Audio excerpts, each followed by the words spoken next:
Školu si kocúr a mačka našli sami. Prešli veterinárnou kontrolou, sú zaočkovaní a na dvore aktuálne robí poriadky tretia generácia.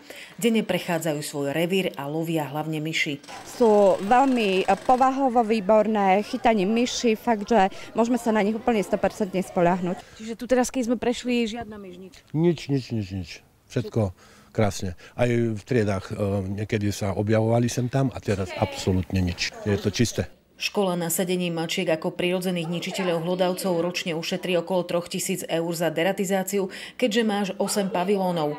Odbúrala aj riziko, že k chemickej či mechanickej pasci na myši by sa mohli dostať najmenší školáci. Žiaci naopak financujú krmivo pre mačky, napríklad výnosom zo zberu papiera. Aspoň chytajú myši a neškodia. Budeme ich v lete hladkať, keď majú mačiatka, školník nám dovolí, že keď chceme si môžeme zobrať domov. Chovateľ mačiek tvrdí, že pre rodinné domy či menšie farmy, ale aj školy na vidieku je mačka užitočná. Loví každý deň. Lepšie je mačka domáca. Konkrétne mačka lepšie chytá myši ako kocúr. Na premnožené potkany na sídlisku Sekčov mačky nestačia. Žije tu viac ako 20 000 ľudí a okolo 80 000 potkanov.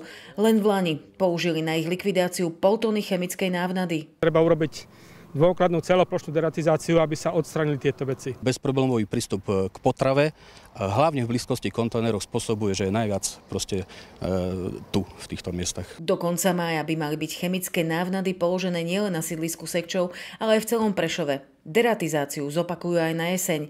Diana Murdziková, RTVS.